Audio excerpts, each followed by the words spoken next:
নমস্কার, আজকে আমি আপনাদেরকে দারুণ স্বাদের চুষি পিঠে রেসিপি শেয়ার করে দেখাবো। চলুন ভিডিওটা শুরু করা যাক।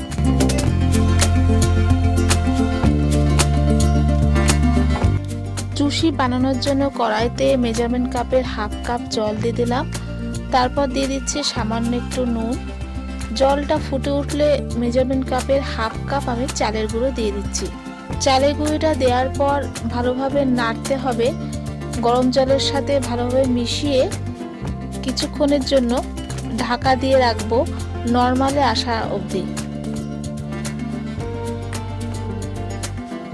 ভালো করে জলের সাথে মিশিয়ে নিয়েছি।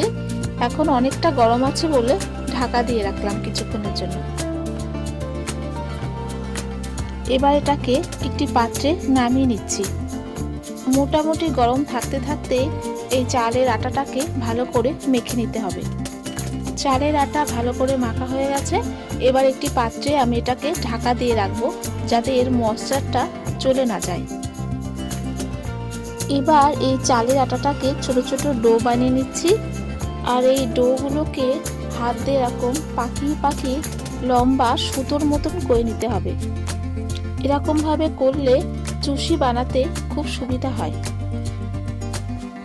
লেচিটাকে সরু দড়ির মতন বানিয়ে নিয়েছি।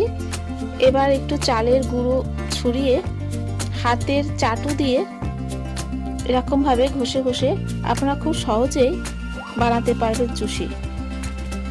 আরেকটি প্রসেস বলে দিচ্ছি, যারা এইভাবে করতে পারবেন না তারা হাতের চাটুতে নিয়ে এইভাবে বানাতে পারবেন। এটা যে কেউ বানাতে পারে। চুষিগুলো যত ছোট হবে ততই কিন্তু খেতে ভালো লাগবে। এগুলো বেশি মোটা হলে ভালো লাগে না খেতে। আমার সবগুলো চুষি বানানো হয়ে গেছে। এবার এতে একটু চালের গুঁড়ো মিশিয়ে রেখে দিচ্ছি যাতে একটার সাথে একটা লেগে না যায়। আপনারা বাড়িতে এভাবে স্টোর করেও রাখতে পারেন, তাতে যখন খুশি বানাতে পারবেন চুষির ক্ষীর। এবার চুষির ক্ষীর বানানোর জন্য এখানে নিয়ে নিয়েছি 1 লিটার দুধ। দুধটা ফুটে উঠলে দুটো এলাচ থেতো করে দিয়ে দিচ্ছি। এবার দিয়ে দিচ্ছি পরিমাণ মতো খেজুরের গুড়।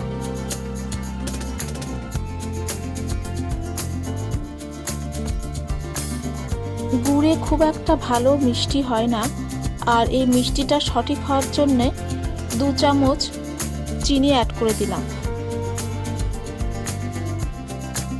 দুধটা 1 ভাগ মতন কমে এসেছে।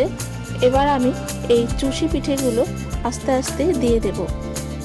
চুষি পিঠেগুলো দিয়ে হালকাভাবে নেড়ে নেব।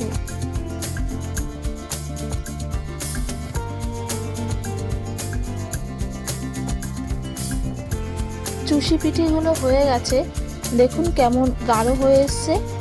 আর উপর থেকে এই চুষি পিঠেগুলো ভেসে ওঠা মানে চুষি পিঠে হয়ে এসেছে।